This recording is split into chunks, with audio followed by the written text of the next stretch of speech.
Chromatics is a synth pop band. They burst onto the scene many years ago, got a lot of hype from publications.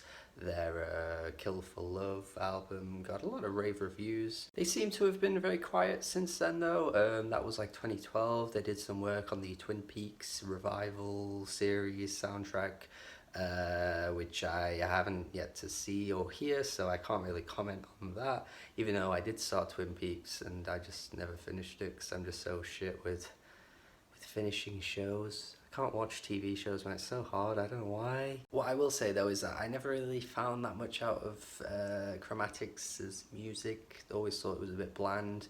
And this new album is kind of just the same again, but yeah, it's once again just bland. They start off the album in quite a bold and brave fashion with a cover. It's always a bit of a risky move, I think, to start your album off with a cover song, but they do it. They go for Simon & Garfunkel's Sound of Silence, which is, of course, like a legendary song. You know, you can't take it away from that song. It's just one of those songs that's been covered a lot, and you've heard the original a lot as well. So it just kind of felt a bit random to start off the album with a song like this, to be honest. I guess they do make it their own and add their own synth work to it, but you know, they don't really build any sort of atmosphere that the original had to begin with. You know, where it starts off, it's very eerie.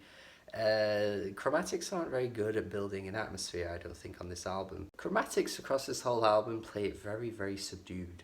Like, there isn't really any moments that feel like you're trapped in a warm synthy atmosphere. That's something you may hear in like a shoegaze song or a shoegaze album, for example, where everything is just so claustrophobic in a sense. Like the instrumentals build upon each other and there are layers, and I think they try and do it here, but the synth work just kind of sounds really cheap for the most part. It can often overbear a lot of the vocals as well. The vocals are just so timid.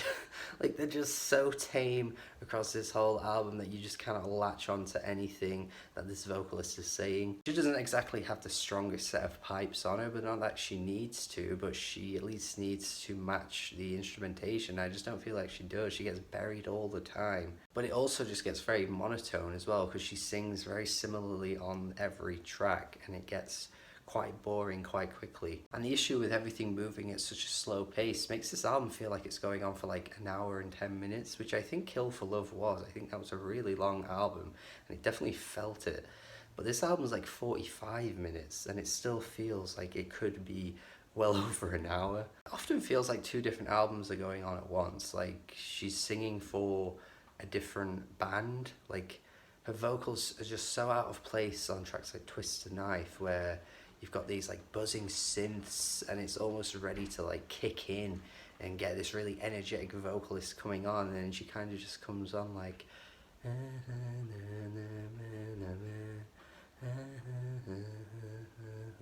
it's just so odd to me. It's like, what was the reasoning to sing like this over this type of music? What was the plan set here? I can't figure it out. I mentioned shoegaze earlier as well, and you do get that sort of Mazzy Star type feel on the track On the Wall. It definitely is one of the closest tracks to conjuring up an atmosphere that is captivating. It is really one of the few tracks on here that gets me feeling that way. But then it just kind of drags out, not really much progression goes on. It's like 7-8 minutes long. Did it need to be that long? I don't know. And I could go into detail about every individual track, but honestly, the things I've said about some of these tracks already kind of are replicated on every song. Like, the same issues crop up over and over again. Just a poorly executed synth pop album for me, unfortunately. Yeah, I think if there was just something carrying these songs, there was a bit more weight behind them, they would work, but there unfortunately just isn't. So I'm going to go 4 out of 10. I'd recommend it though. You know, you could definitely get something out of this, but you know, I just can't get past these vocals and how the instrumentals just feel out of place. It all just feels confusing to my ears. Thank you for watching my review. Let me know what you think of this album, if you like it more than I did. Have a good day. Subscribe, please. Have a good day. Goodbye.